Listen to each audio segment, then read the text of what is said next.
Welcome back. We've got a couple of firsts this time. It's our first time out in the Arrow Light Fighter and our first escort mission. Do an escort, you've got to fly within 1,000 clicks of the thing you're escorting to get that message.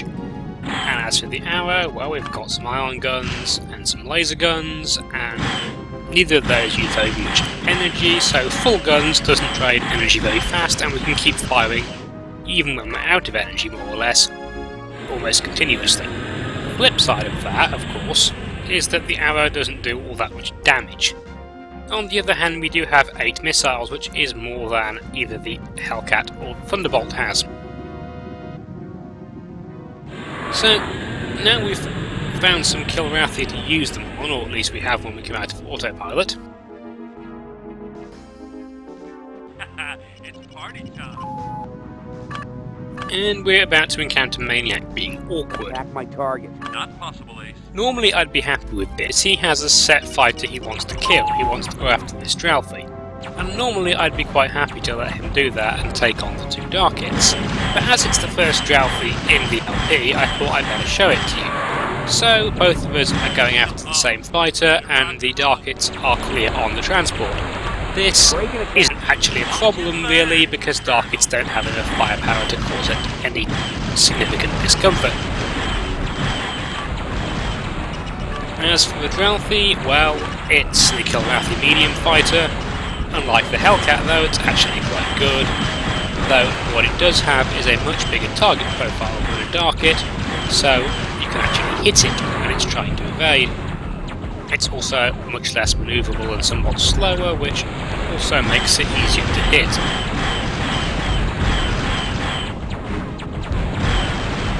The big thing it does have is missiles. It's got a pair of them, image recognition missiles, and on nightmare difficulty, it doesn't need a target lock to launch them.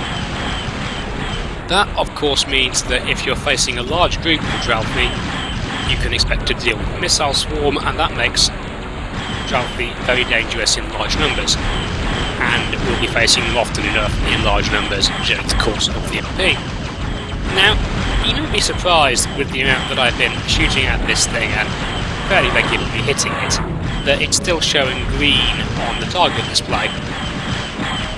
The reason for that is that the target display shows system damage rather than hull damage, but systems repair themselves quite fast in 3, so as a result, fighters that are about to break up will generally show green, despite the fact that a couple of solid hits will blow them up completely. Anyway, that is our only foray into fighters that aren't Darkits. I'm afraid this mission, though the variation does increase somewhat more from next mission onwards. I've got a new plan for dealing with Darkits. You can see it in action here. I'm setting the block to 0 when they begin their firing passes. This is because I think the closing speed's too high in an Arrow. So by setting my speed to 0, I'm taking 520 kps off that. See, the transport's fine. Don't pay any attention to the red damage report over the engines. The crew clearly aren't anyway. So this nav, we've got 2 more Darkits and a Corvette. The Corvette is too slow to be of any concern to us. It'll never get in range of the transport. Hey, that sounds familiar, doesn't it? So, for now we'll deal with the fighters. They try and go straight for the transport, but they suffer from a bit of indecisiveness in the AI. Clearly the transport's got a very high target priority for these fighters, so they try and attack it, but as you can see they keep breaking off, and the reason for that is that there's a very high probability in the AI routines that when you fire on and hit an enemy fighter, it'll reselect you as its target. So I think what's happening is they're switching between the transport and me, and not really doing any damage to either. Though they are Darkits, so doing damage to either of those will be quite hard anyway. The other thing this one's done is use the bullet decoys, avoiding the last missile, so I thought I'd give it another one, which had predictable effects. Now, this darkit in my previous attempt at this mission took over 2 minutes to kill, so I was a bit worried that the same thing might happen this time. Fortunately, Maniac is a bit more on the ball than he was, and this battle is rather shorter, though admittedly not as short as I'd like. I think the Darkit's evasion routine is almost permanently on when it's outnumbered, and that just dodges with such frequency that it's very hard to hit reliably. You're sort of reduced to firing and hoping, which, if you're unlucky, can take a very long time. Anyway, onto the Corvette. The Arrow doesn't have torpedoes, but it has its own way of dealing with capital ships. What we're using here is a feature exclusive to the Arrow and to the Excalibur, the superfighter, the Shelton Slide or Velocity Lock. The idea is I just hold down the caps lock key, and then the Arrow's speed and direction are fixed, and I can rotate the fighter to keep the guns pointed at the Corvette without actually changing the direction in which it's flying. So that's useful for several reasons.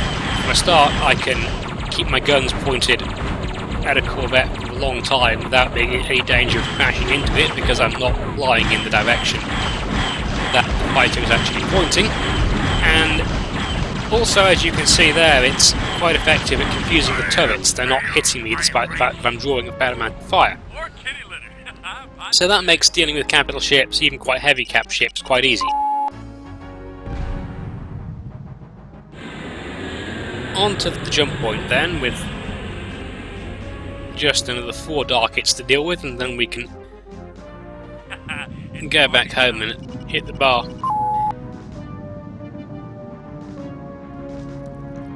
These come in 2 waves. That's quite common in Wing Commander 3. Actually, it's extremely common. You can get up to 6 waves of enemies at a nav point. Presumably that's an engine limitations thing, largely that they had such small numbers that were spread out. It does make Wing Commander 3 missions quite long some of the time. This video is over 11 minutes, and I don't think that for a minute this will be one of the longer ones. So now we're back at our 0 speed approach to dealing with Darkits. One advantage that it just showed up there was that the AI seems to want to match your speed and come quite close to it.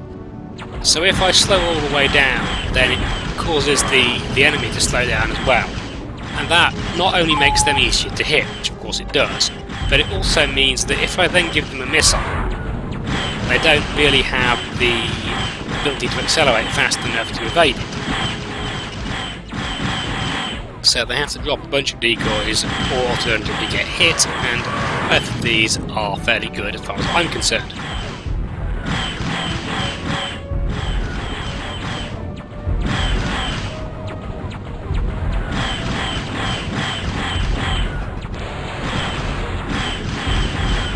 The transport has now jumped out, so that's mission accomplished. I could now, if I wanted to, run home. I could just turn around, hit the afterburners, get to maximum speed, hit the velocity lock, and wait for the autopilot light to come on.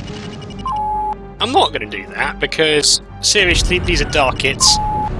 They're annoying, but they're not exactly any threat, as you can see by the way that I'm still at full health. Now, while I say that Darkits aren't actually any threat, I may be exaggerating slightly, since the second of these 2 does actually come up with a novel way of managing to inflict some damage. This one, however, is going to fail to accelerate fast enough to deal with the missile. The first one he manages to dodge with the help of some decoys, but those are decoys, those flashing red and black things. You can fly into them with no consequences. Decoys don't have enough mass to be of any effect, but I don't think they're even considered solid by the game. And there we have 1 fighter down. As I say, this guy has his own opinions on how to deal with the Federation fighters. And actually they aren't any more effective than any other approach. Yes, he rammed me. I don't think he did it on purpose, but nonetheless that's what happened. Darkit doesn't have enough hit points to actually ram you effectively. I didn't take any damage from that except shield damage, and in general if a Darkit's front shields are down you can just ram them, even in an arrow, and you'll be fine. Need clearance, TCS Victory.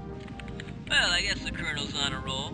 You're clear to bring it on home. Anyway, that does conclude our mission.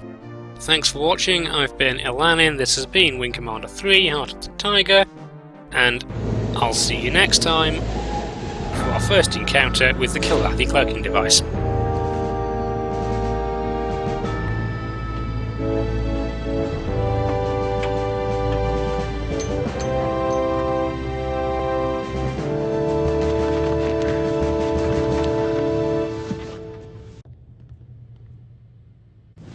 Pretty slick flying, sir.